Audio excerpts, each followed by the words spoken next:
Ladies and gentlemen, welcome to Talk Spicy. I'm Coach Gene Clemens. Thank you for joining me. Wherever you are joining me, rate the show, comment, agree, disagree, whatever you do. Keep it 5-star ratings are appreciated. And if you're joining me on the YouTube channel, make sure you like, make sure you subscribe. I appreciate everybody that is joining me today. Shout out to my YouTube fam. Shout out to Facebook. Shout out to Instagram, new Instagram people, and then shout out as always to Twitter. It was an interesting Christmas day. Lots of football, lots of basketball. The Lakers lost. That sucks. But you know, they're kind of trying to walk through this time right now. And when you're trying to walk through this time, other teams are hungry to beat you. They're hungry to beat you. But the star was football, as football decided that they were going to take over Christmas Day from basketball. I thought it was a full-blown jack move by the NFL to say, yeah, we know that Christmas normally belongs to the NBA, but we don't care. Like, why should we? All's fair in love and war, and in this war, football is king. And when I say football, I mean NFL is king. So I was watching the Giants and the Philadelphia Eagles play, and I cover the Giants for Giants Country. And shout out to Giants Country. Make sure that you go and check out a couple of the pieces that I've written just over the last couple of days. I wrote one about things that Evan Neal needs to fix. I also wrote about whether or not I thought Tyrod or Tommy DeVito should be playing. But I'm watching the Giants game.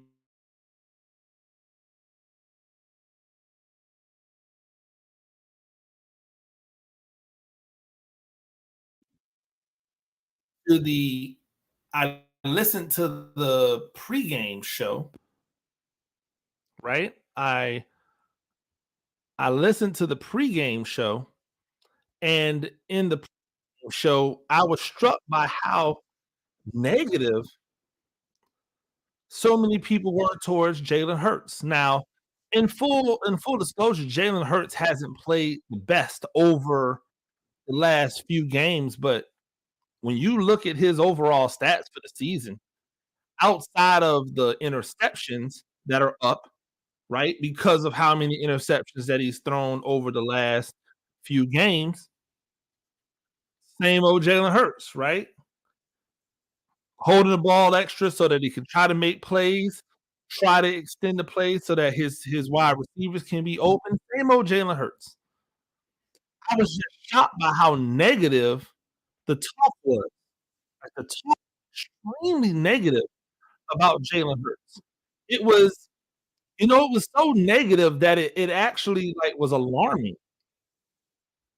But that's how negative it was. It was so negative that it was alarming, that I was like, "Wait a minute, did Jalen Hurts all of a sudden get bad? Did I miss something?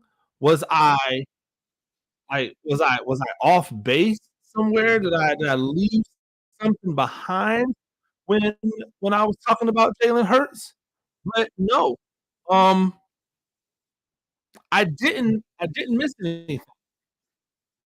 Jalen Hurts has been pretty good, but he has turned the ball over, and over the last few games, what has not been that great, right? But in this Giants game, he was good. The one interception that he threw was not his fault. He threw an out route.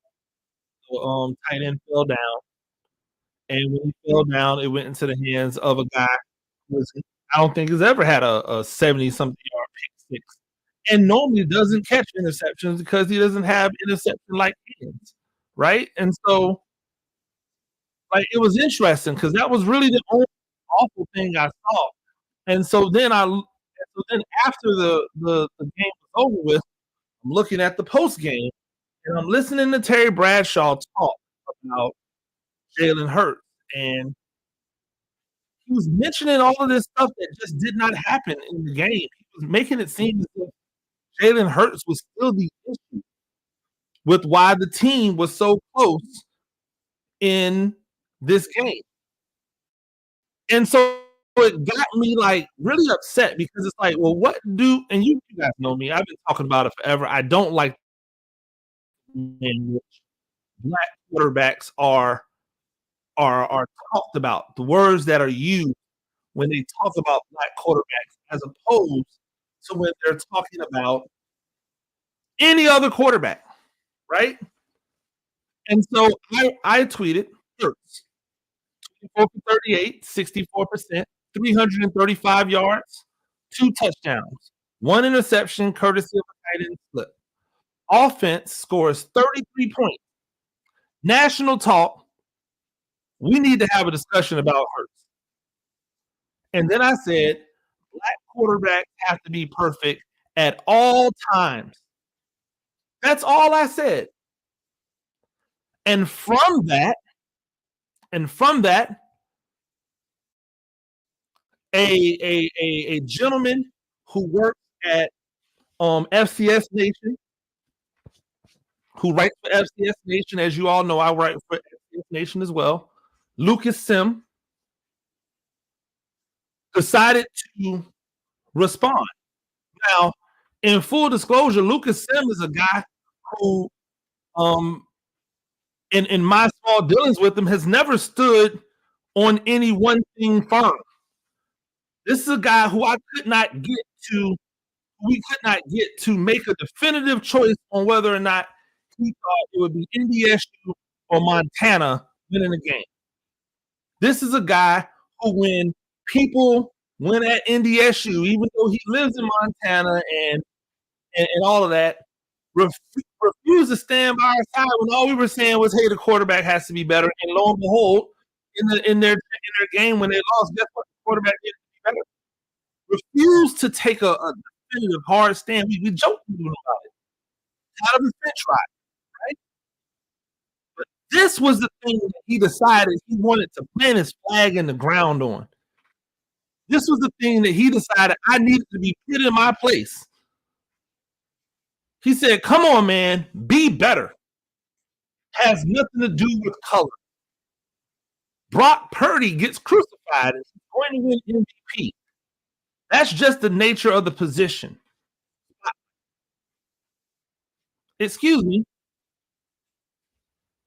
Who is crucifying Brock Purdy? Before, and this was before the game. This is before Brock Purdy went out there and threw up all over himself.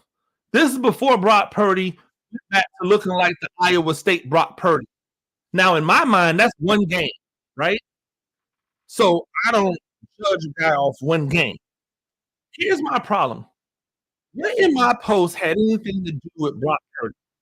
What in my post had anything to do with winning the MVP? I simply spoke about why I believe black quarterbacks are held to a higher standard because nobody's out here crucifying Brock Purdy and saying that he's not a good quarterback. People are saying that he's not the quarterback that many people in the media are making him out to be.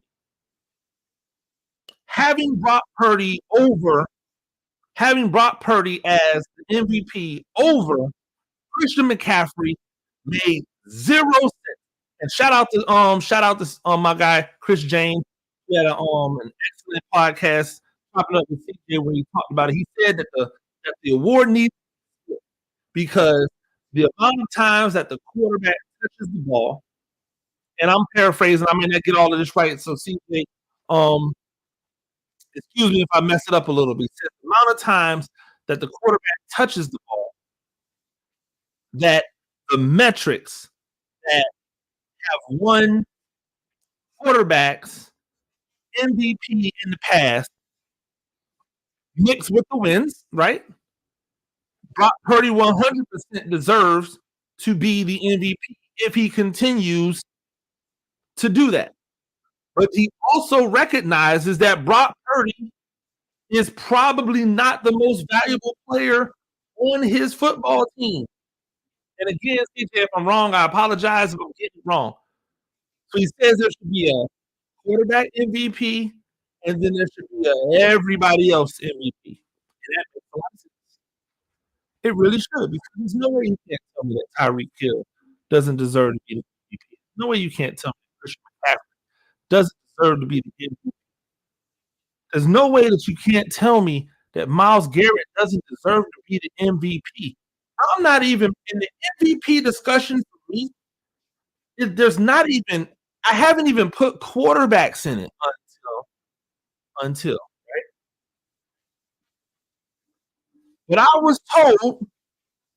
was told, hey, be better. And in my brain, I'm going, be better than what? And so I have this to say. What in the hell do I have to gain from making things about you guys think I'm out here trying to get clicks? Go look at my Twitter following. I've been on Twitter since day one. I've been on Twitter since Twitter's inception. I have never once been about just doing whatever it takes to get followers and clicks. I have often joked that I'm your favorite follow's favorite follow. Why? Because I'm not out here trying to service the masses. If you're a football head, right? If you're a football head and you like the purity of football talk, then I'm probably going to be a guy that you like. If you don't, if you're here for the salacious stuff, then probably not. That's it. It's that simple. I have nothing to gain. I have nothing to gain for making things black and white. It hasn't put any more money in my pocket. If anything, it's probably taken money out of my pocket. It hasn't resulted in me having more followers. If anything, it's resulted in me not having more followers. It doesn't affect my writing. It doesn't affect my evaluation. If I think you're good, I think you're good. Brock Purdy had a bad game yesterday. Do I think that Brock Purdy is now all of a sudden bad? No. Did I ever think Brock Purdy was the MVP? No. But this wasn't even about Brock Purdy. So Lucas came into my chat on my post and made it about Brock Purdy. And then the rest of the time is an argument about Brock Purdy being the MVP. When that wasn't even remotely what my post was about. I gave the man a chance. Hey, man, chill. Because if I go in, I'm going all the way in. Like white men who feel as if that they are entitled to say whatever they want to black men do. His response was, have at it. And I simply said this in response. And I want to read it to you verbatim because there's never been any hoe in me. There's never been anything in me that doesn't just how it is. Right? I said, why is it always the whitest of white men who went to one of the whitest colleges and lives in one of the whitest towns that want to tell black men how to judge racial equality? Why is it always a man that wants to tell women when something is sexist? Why is it always a non-athlete that wants to tell an athlete when they're not going hard enough, when they could try harder? The be better should be about understanding your audience and being sympathetic to how they feel, not about how you feel, how they feel. There are people who believe things that I don't believe. They have legitimate reasons to feel that way.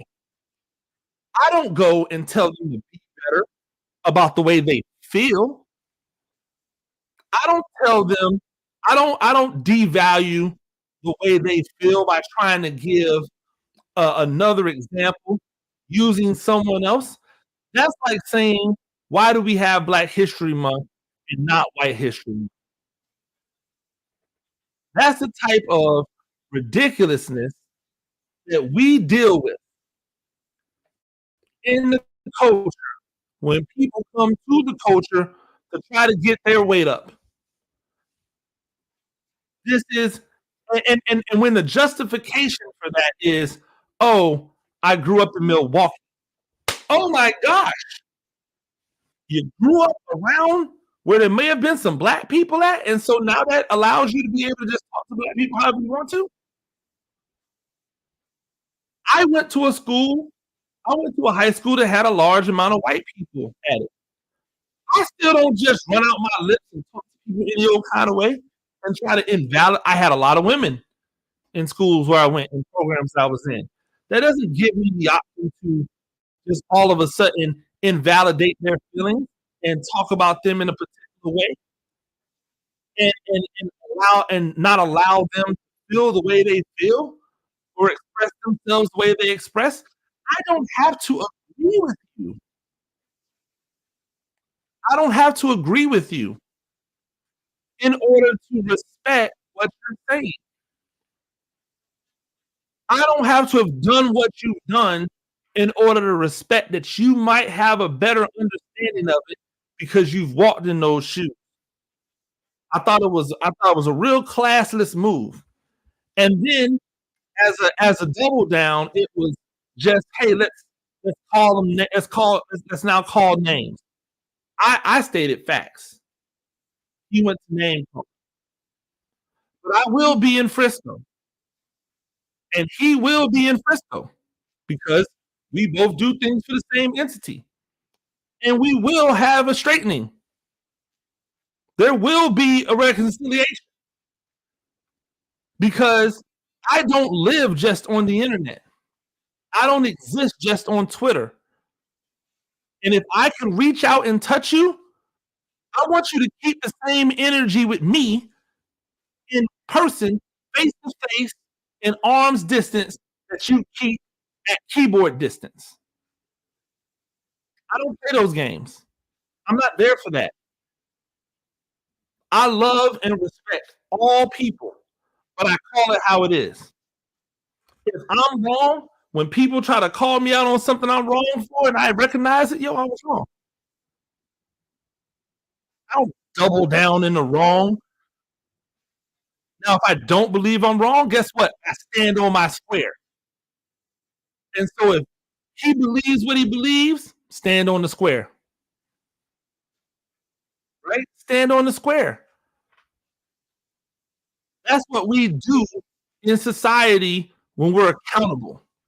We stand on the square. You know who didn't stand on the square? Mike Florio. Mike Florio is everything that is wrong with the relationship between the media and content creators and athletes. Everything that's wrong with it. Mike Florio, who looks like he does not have an athletic bone in his body, had the nerve to come out of his mouth and say this, and I'm going to play it for you because when I heard it, I was just so again, I've just been so like amazed by how arrogant these people are. But this is Mike Florio talking about the 49ers versus the Ravens. As long as the key players are healthy, they're going to kick the shit out of everybody they face.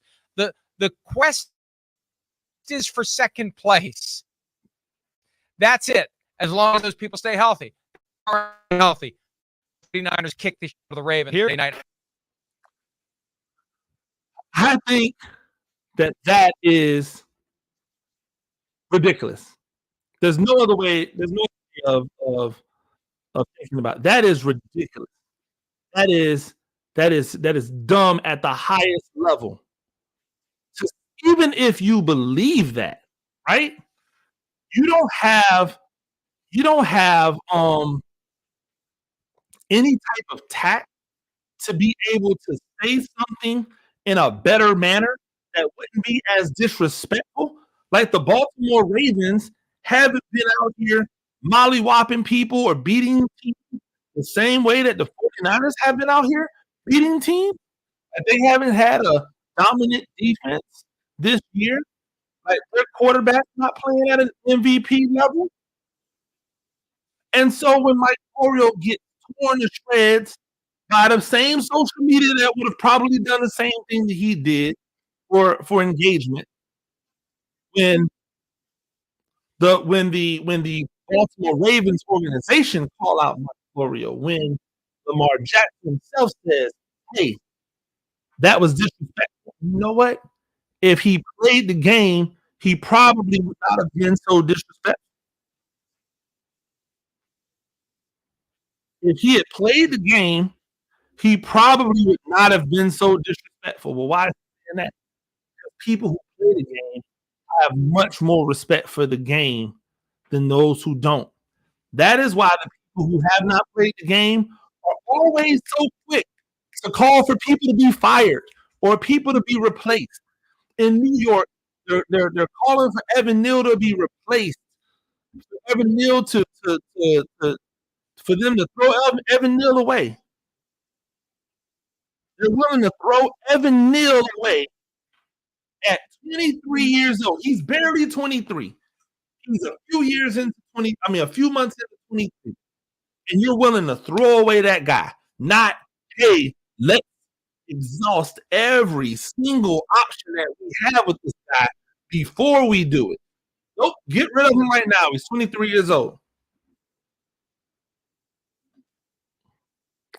That comes from people who have not played the game. I'm sorry, but that's how it works. When you look at the people who make those types of assertions, that's where it comes from. It comes from people who've never played the game, who don't know what it's like, who don't remember their struggles and the times that they've had to get better at their job. People get on the internet as writers and act like they haven't had that time where the editor calls them back and says, "Yo, what is this? I need you to rewrite all of this. All of this is wrong. The formatting is wrong. You don't make any sense here. This doesn't make." People act like that doesn't happen. When I first started writing, hell, even into my writing today, there are times where the editor might reach out and go, "Hey, man, you got to be better." And I receive it. Imagine if your boss, if you started a job, right? And we'll put one football season as the equivalent of a few years on your job, right? Because the average lifespan of a football player is much less than the average lifespan in your career. Let's just say after 2 years, you were still struggling, but you had potential. You know what you can be. Imagine if that boss just came to you and was like, yo, no, it's over. Yo, but I just got this job. I've been here for 6 months. I've been here for a year. There's been there's been manager turnover. We went to a different operating system. We did this, we did that. I've never had the opportunity to get comfortable. I was out. I was sick. Imagine making those. You would not want your boss or the company that you work for to just give up on you like that. But you'll turn around and you'll say, it's over for Evan Neal. Two 2 years, not even 2 years. And you do it down the line. Except you guys were calling Brock Purdy the next coming of Joe Montana and Tom Brady after 6 games.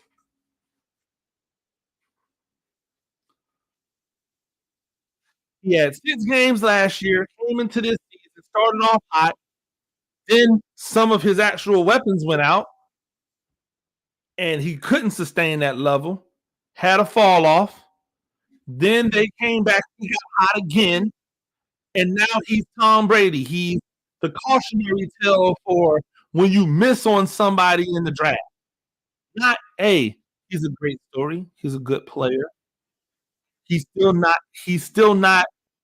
a needle mover by himself, but he could potentially become one.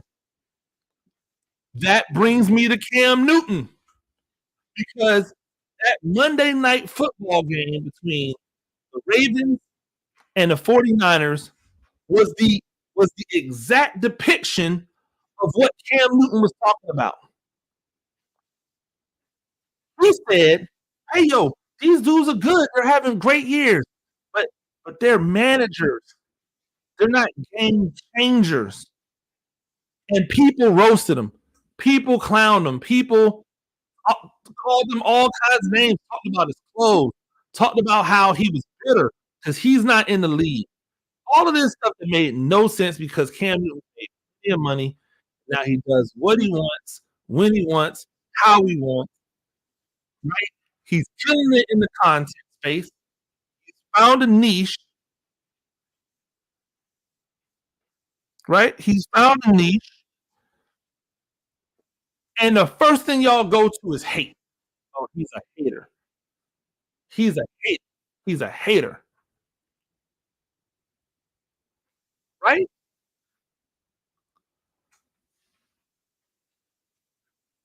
Explain to me this.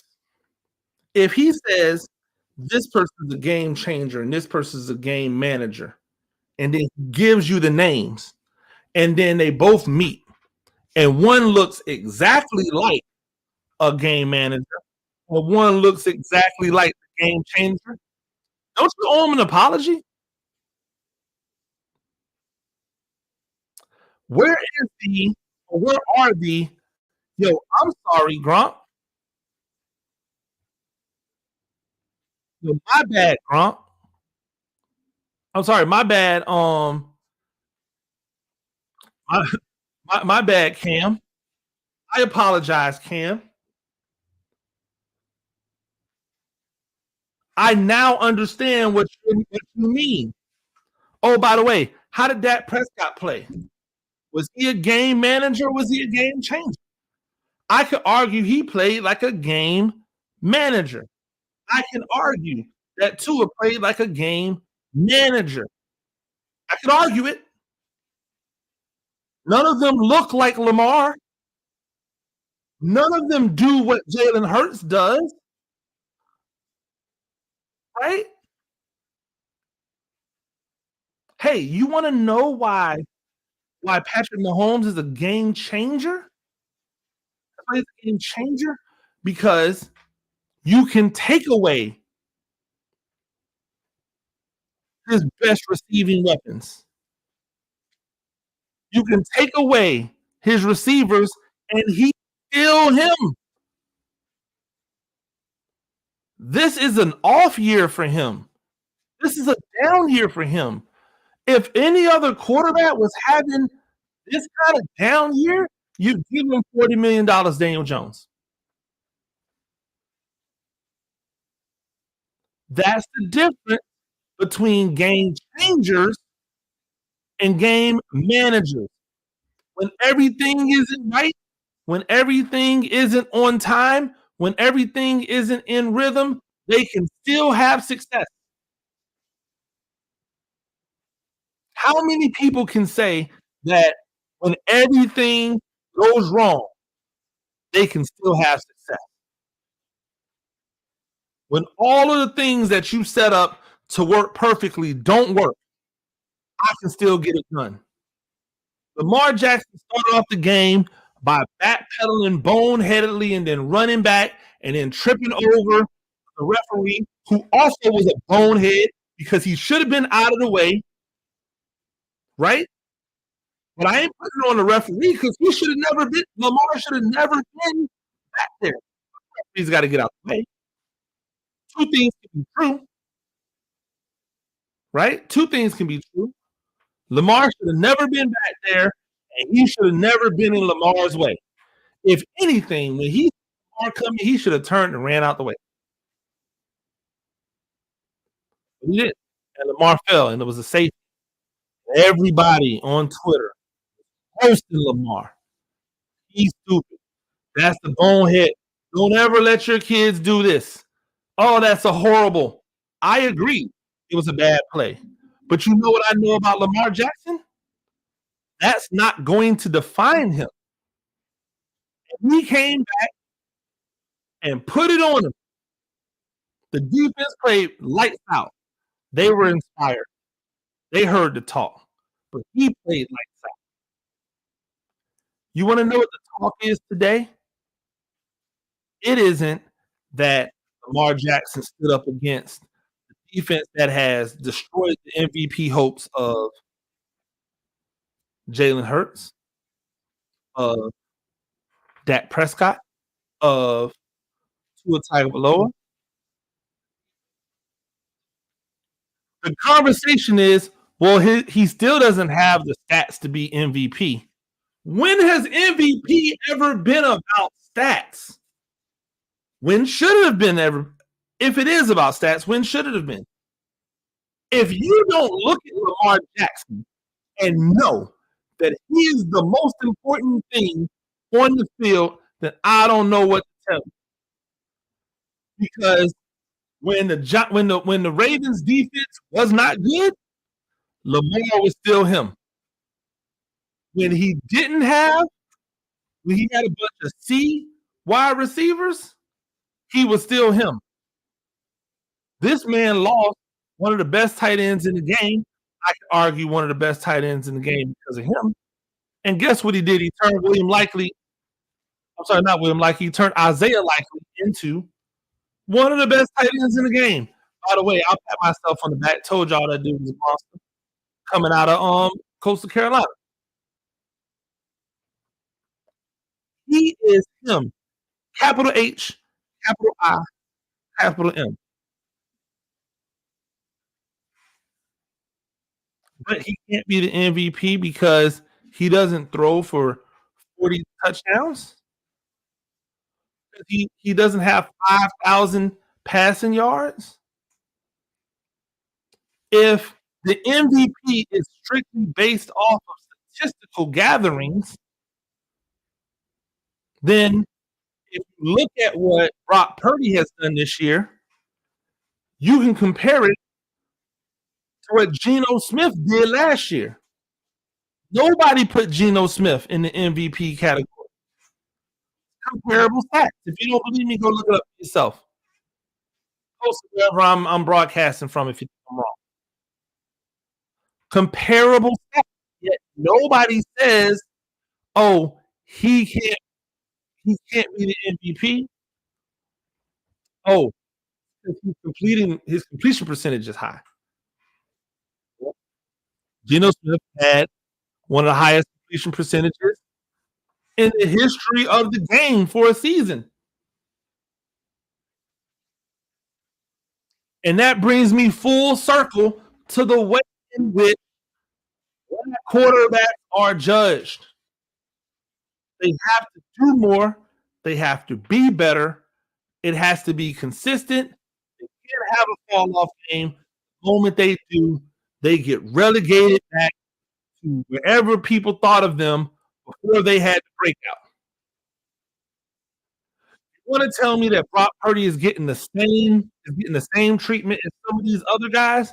Then tell me why nobody mocked a quarterback to the 49ers after last year.